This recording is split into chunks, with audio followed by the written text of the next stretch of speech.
ચાલો વિદ્યાર્થી મિત્રો, ચેપ્ટર નંબર 4 સમતલમાં ગતિ એનો આપણે અભ્યાસ કરી લીધો છે. હવે આપણે જે ચર્ચા કરવા જઈ રહ્યા છીએ એ છે ચેપ્ટર નંબર 5 ગતિના નિયમો. જોઈએ ચાલો, અગત્યનું ચેપ્ટર છે ચેપ્ટર નંબર 5 ગતિના નિયમો. ગતિ શું છે એ તો આપણને ખબર છે. હવે એના વિશે આપણે વધારે સમજવાની જરૂર નથી, પણ એ ગતિ સાથે સંકળાયેલું એટલે એમ કહી શકાય ગતિશાસ્ત્ર. ગતિશાસ્ત્ર એટલે યાદ કરો, આપણે આગળ યંત્રશાસ્ત્રનો અભ્યાસ કરેલો.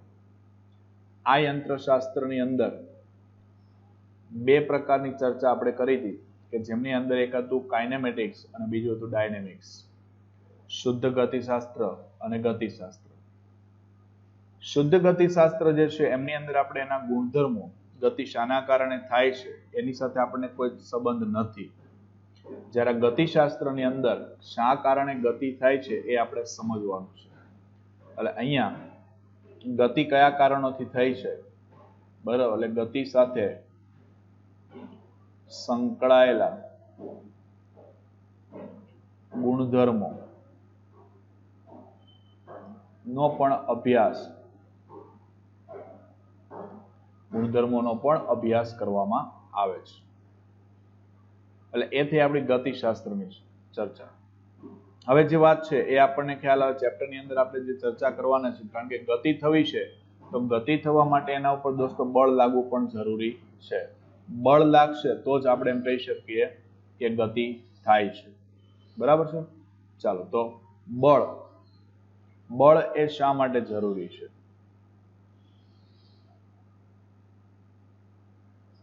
બળની જરૂરિયાત તો બહુ સિમ્પલ વસ્તુ છે કે માની લો કે કોઈ પદાર્થ છે એ સ્થિર છે. આ સ્થિર પદાર્થને આપણે ગતિમાં લાવવો છે. બરાબર, પદાર્થ કેવો છે? સ્થિર છે. અને આ સ્થિર પદાર્થને ગતિમાં લાવવા માટે તેના ઉપર શું કરવું પડે? બળ લગાડવું પડે. અથવા એનાથી ઉલટું, કોઈ પદાર્થ જે છે એ ગતિમાં રહેલો છે અને ગતિમાં રહેલા આ પદાર્થને સ્થિર કરવા માટે તેના ઉપર શું કરવું પડે? બળ લગાડવું પડશે. તો જે પરિબળ વડે પદાર્થ એની ગતિને આપણે સ્થિર કરી શકીએ અથવા તેને ગતિમાં લાવી શકાય એ પરિબળ એને શું કહેવાય? બળ. બરાબર, જે પરિબળની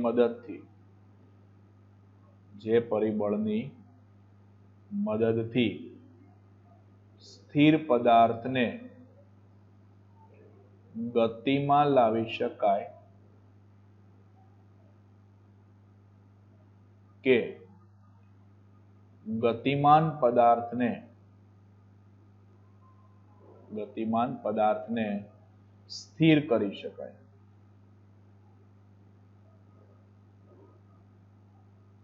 તો તે પરિબળને બળ તરીકે ઓળખવામાં આવશે. આ બળ છે તો બળના કારણે આપણે પદાર્થની ગતિમાં પણ લાવી શકીએ છીએ અને પદાર્થને સ્થિર પણ કરી શકીએ છીએ. તો પછી પ્રશ્ન એવો થાય કે ભાઈ બળના કેટલા પ્રકાર હશે? જોઈએ ચાલો, બળના જે પ્રકાર છે એ પ્રકારની અંદર પહેલો પ્રકાર જે છે એ છે સંપર્ક બળ. અને બીજો જે પ્રકાર છે એક છે ક્ષેત્ર બળ. પહેલો પ્રકાર કયો? સંપર્ક બળ. બીજો પ્રકાર કયો? ક્ષેત્ર બળ. સંપર્ક બળ શું છે? સંપર્ક બળ નામ પરથી તમને ખ્યાલ આવે છે કે પદાર્થ એના સંપર્કમાં રહીને જે બળ લાગે છે એને આપણે કહીશું સંપર્ક બળ. પદાર્થના સંપર્કમાં રહીને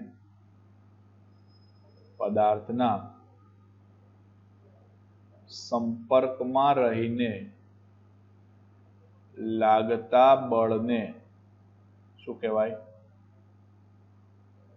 સંપર્ક બળ કહે છે. હવે સંપર્ક બળ થશે તો જેમની વચ્ચે સંપર્ક થશે એ બંને વચ્ચે બળ લાગશે. બરાબર, જે બે વસ્તુ વચ્ચે સંપર્ક થાય છે એ બંને ઉપર બળ લાગે છે. એટલે દાખલા તરીકે તમે સાયકલને બ્રેક લગાવો છો, બરાબર, સાયકલને શું કરો તો કે સાયકલને બ્રેક લગાવી આપણે, તો આ પરિસ્થિતિમાં જે રબરના દટ્ટાઓ હોય છે એ અને સાયકલની જે રિંગ આવશે એ રિંગ, આ બંને વચ્ચે સંપર્ક થાય છે. બંને વચ્ચે સંપર્ક થવાના કારણે એ બંને વચ્ચે બળ લાગે છે.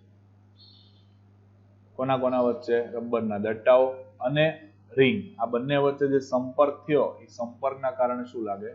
બળ લાગશે. તો એની કમ્પેરિઝનમાં પાછું આપણી પાસે બીજું છે ક્ષેત્રબળ. ક્ષેત્રબળ, ક્ષેત્રબળ નામ પરથી ખ્યાલ આવે ક્ષેત્રના કારણે, બરાબર, એનું જે ક્ષેત્ર હોય એ ક્ષેત્રના કારણે જે બળ લાગતું હોય તો એવા બળને ક્ષેત્રબળ કહી શકાય. બરાબર, ક્ષેત્રના કારણે લાગતા બળને કયું બળ કહેવાય? ક્ષેત્રબળ કહે છે. હવે આવું જે બળ લાગતું હશે ને દોસ્તો, એમાં જોજો, એમાં સંપર્ક થવાની કોઈ જરૂર નથી, સંપર્કમાં આવવાની પણ કોઈ જરૂર નથી. બરાબર, સંપર્ક વગર જ બળ લાગશે. સંપર્ક વગર બળ લાગે છે. અહીંયા તમારે સંપર્કની જરૂરિયાત રહેતી નથી. દાખલા તરીકે હું તમને એમ કહું કે કોઈ પદાર્થ છે, એ પદાર્થને તમે આ ઊંચી એક બિલ્ડિંગ છે, બરાબર, આ બિલ્ડિંગ, એ બિલ્ડિંગ એની ટોચ પર અહીંયા કોઈ વ્યક્તિ ઊભો છે, પોતાના હાથમાંથી કોઈ દડાને નીચે તરફ ફેંકે છે. તો આ નીચે તરફ જે દડો આવે છે એ દડા ઉપર આપણે કોઈ બળ નથી આપતા, પણ પૃથ્વીનું જે ગુરુત્વાકર્ષણ બળ છે એ બળ એના ઉપર સતત લાગે છે. કયું બળ લાગે છે? ગુરુત્વાકર્ષી બળ. બરાબર, ગુરુત્વાકર્ષી બળ એ એમના ઉપર સતત લાગે છે. સતત લાગવાના કારણે આ પ્રકારે જે ઉત્પન્ન થાય એવું જે બળ છે, બરાબર, જેને આપણે શું કહીશું? ક્ષેત્રબળ. સંપર્ક બળ પણ લાગે છે અને ક્ષેત્રબળ પણ લાગે છે. સંપર્ક બળ છે એ એક પ્રકારે કૃત્રિમ બળ કહેવાય, ક્ષેત્રીય બળ છે એ પ્રમાણે કુદરતી બળ ગણી શકાય. એટલે આ બે પ્રકારના જે બળો છે એ બળો અસ્તિત્વ ધરાવતા હોય. કાં તો પદાર્થનો સંપર્ક થતો હોય તો બળ લાગતું હોય, અને કા પદાર્થ એનો સંપર્ક થયા વગર જ એના ઉપર બળ લાગતું હોય તો એવા બળને આપણે ક્ષેત્રબળ તરીકે ઓળખતા હોય છે. તો હવે એમની અંદર જે બીજી વાત છે એ વાત આવશે એરિસ્ટોટલ. એરિસ્ટોટલ નામનો વૈજ્ઞાનિક છે, એરિસ્ટોટલ. આ એરિસ્ટોટલ એનો ગતિ વિશેનો ખ્યાલ હતો. ગતિ વિશેનો ખ્યાલ. હવે એરિસ્ટોટલ શું કહેતો હતો? એરિસ્ટોટલ એવું એમ કહેતો હતો કે ભાઈ જ્યારે કોઈ પદાર્થ છે એ પદાર્થને તમે ગતિમાં લાવો છો તો ગતિ કરતો આ પદાર્થ એની ગતિને ચાલુ રાખવા માટે તેના પર કોઈ વધારાનું બળ આપવાની જરૂર પડતી નથી. ગતિ કન્ટિન્યુઅસ ચાલુ રહેશે પણ એના ઉપર તમારે વધારાના કોઈ બળ આપવાની જરૂર પડતી નથી. બરાબર, એટલે એરિસ્ટોટલ એના મત મુજબ આ વસ્તુને આપણે સ્વીકારીએ. પહેલા ચાલો, એરિસ્ટોટલ શું કહે છે તો કે ભાઈ પદાર્થને ગતિ ચાલુ રાખવા માટે બાહ્ય બળની જરૂર પડતી નથી. ટૂંકમાં એના ઉપર બાહ્ય બળ આપવાની તમારે કોઈ જરૂરિયાત નથી. જો તમે બાહ્ય બળ નહીં આપો ને તો પણ એ પદાર્થ ગતિમાં રહેશે. દાખલા તરીકે એનું કહેવાનું એવું છે કે ધનુષ્ય જે છે એ ધનુષ્યમાંથી તમે તીરને છોડશો, બરાબર, ધનુષ્યમાંથી તીરને છોડી દો તો એ તીરને એને પાછળના ભાગેથી જે હવા મળશે ને એ હવા એને સતત ગતિ કરાવશે.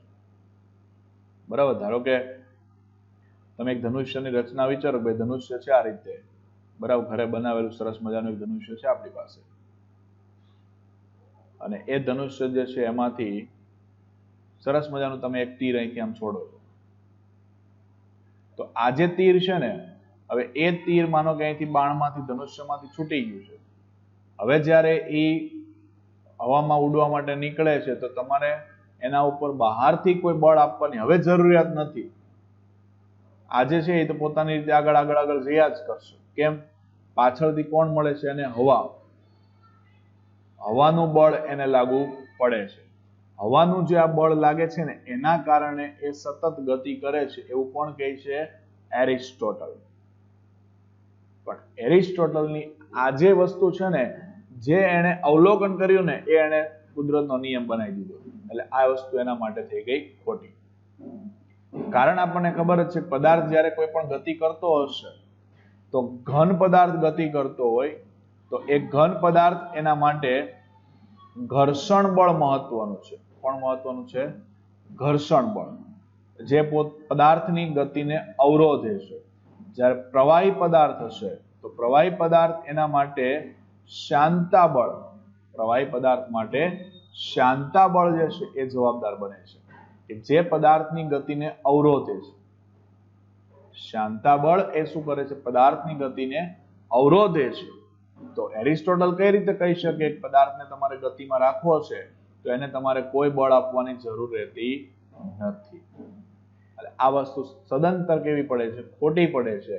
એટલે એરિસ્ટોટલનો જે આ ગતિ વિશેનો ખ્યાલ છે એ કેવો થઈ જાય છે? ખોટો થઈ જાય છે. કારણ શું? તો કે કોઈ પણ પદાર્થને તમારે ગતિમાં રાખવો હોય, ગતિમાં જાળવી રાખવી હોય તો એના માટે તમારે એને સતત બાહ્ય બળ આપવાની જરૂર પડે છે. સતત એના ઉપર શું કરવું પડશે? બાહ્ય બળ આપવું પડશે. ક્લિયર છે? આ એરિસ્ટોટલની વાત થઈ. હવે વાત આવે છે એ છે ગેલેલિયો.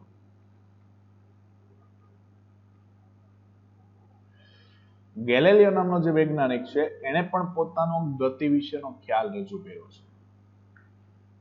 ચલો, ગેલેલિયોએ પોતાનો ગતિ વિશેનો ખ્યાલ કઈ રીતે રજૂ કર્યો છે એ આપણે સમજવાનો પ્રયત્ન કરીએ. તો ગેલેલિયોએ એક પ્રયોગ દ્વારા સમજાવ્યું છે અને એ પ્રયોગની અંદર શું કહે છે એ સમજો. ચાલો, માની લો કે આ સીધી સપાટી છે. આ સીધી સપાટી, એના ઉપર બે ઢાળવાળી સપાટી, બે સરખા ઢાળવાળી, બરાબર, બે સરખા ઢાળવાળી મતલબ કે અહીંયા સમજો કે આ પહેલો ઢાળ છે, આ પહેલો ઢાળનો અહીંયા ખૂણો થીટા છે તો આ ઢાળનો ખૂણો પણ અહીંયા કેટલો? થીટા. બંને થીટા જેટલા ખૂણે રહેલા ઢાળ એને ધ્યાનમાં લીધા છે.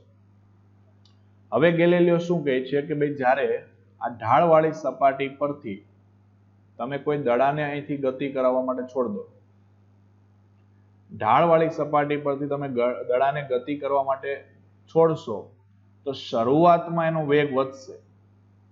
પછી સામેના ઢાળ ઉપર જેમ જેમ ચડતો જશે તેમ તેમ તેના વેગમાં શું થશે? ઘટાડો થશે. શરૂઆતમાં વેગ વધશે, જેમ જેમ સામે જાય છે તેમ તેમ તેના વેગમાં શું થાય છે? ઘટાડો થાય છે. પણ હા, ગેલેલિયો એવું કહે છે કે અહીંયા તમે જેટલા ઢાળ પરથી એને છોડો છો, શરૂઆતમાં આપણે એક સીધી વસ્તુ છે, બહુ સિમ્પલ વસ્તુ સમજો. આ એક ઢાળ છે આ રીતે અને આ બીજો ઢાળ છે. કોઈ પદાર્થને આપણે ઉપરથી ફેંકીએ છીએ, ઉપરથી છોડીએ છીએ ગતિ કરવા માટે. જેમ નીચે જશે એનો વેગ અહીંયા v1. આ પદાર્થ અહીંયા નીચે પહોંચ્યો ત્યારે એનો વેગ કેટલો થયો? v2. તો v1 મોટા કે v2 મોટા? તો v1 લેસ ધેન v2. જેમ જેમ આગળ જશે તેમ તેમ એના વેગમાં શું થશે દોસ્તો? વધારો થશે. હવે એ જ પદાર્થને આપણે ઉપરની સાઈડ ધક્કો મારીએ, ઉપરની બાજુએ ગતિ કરાવીએ.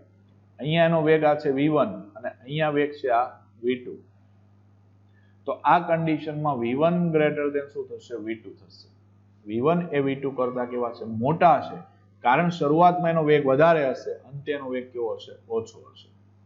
તો ગેલેલિયો આપણને એ જ સમજાવે છે અહીંયા કે પ્રારંભમાં વેગમાં વધારો થાય, વેગમાં શું થાય? વધારો થાય અને ત્યારબાદ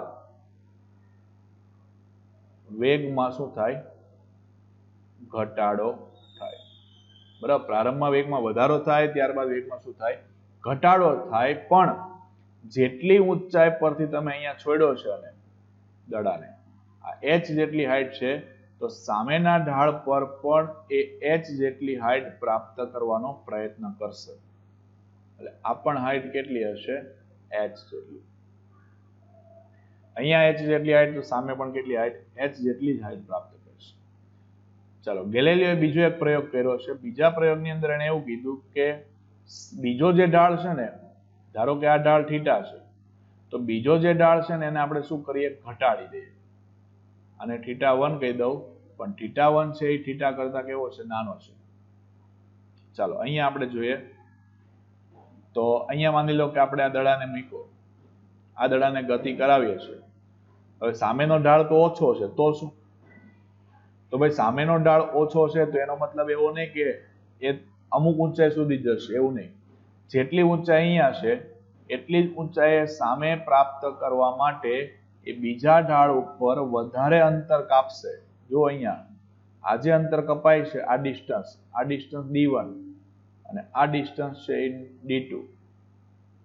તો ઢાળ ઘટી ગયો પણ d2 છે એ d1 કરતા શું થઈ ગયા, વધી ગયા. એટલે સામેના ઢાળ પર વધારે અંતર કાપવું પડે છે. એટલી જ ઊંચાઈ પ્રાપ્ત કરશે પણ સામેના ઢાળ ઉપર શું કરશે, વધારે અંતર કાપશે.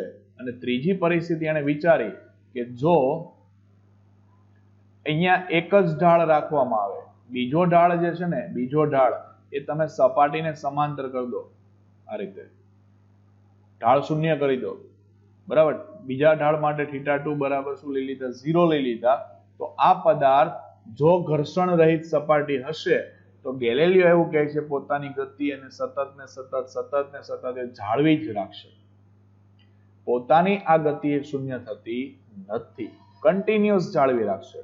એટલે સતત એ શું કરશે, અહીંયા ગતિ કર્યા જ કરશે. પણ વ્યવહારની અંદર જોવા જાવ તો વ્યવહારમાં આ વસ્તુ શક્ય નથી. શા માટે શક્ય નથી? તો આપણે આગળ વાત કરીએ મુજબ ઘન પદાર્થ હશે તો એની ગતિને અવરોધવા માટે કોણ જવાબદાર છે, ઘર્ષણ બળ.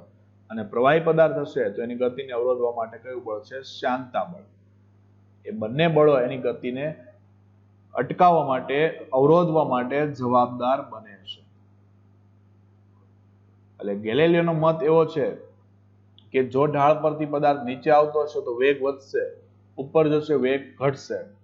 બે સરખા ઢાળવાળી સપાટી સામસામે રાખશો તો પ્રથમ જેટલી હાઈટ પરથી તમે ઢાળવાળી સપાટી પરથી જેટલી હાઈટ પરથી દડાને છોડો છો એટલી જ હાઈટ બીજા ઢાળ ઉપર પ્રાપ્ત કરવાનો પ્રયત્ન કરશે.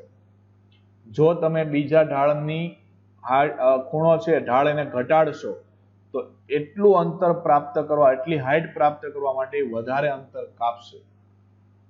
અને જો એક ઢાળ, બેમાંથી કોઈ એક ઢાળને શૂન્ય કરી દેવામાં આવે તો પદાર્થ અચળ વેગ પોતાની ગતિ જે છે એને કન્ટિન્યુઅસલી જાળવી રાખશે.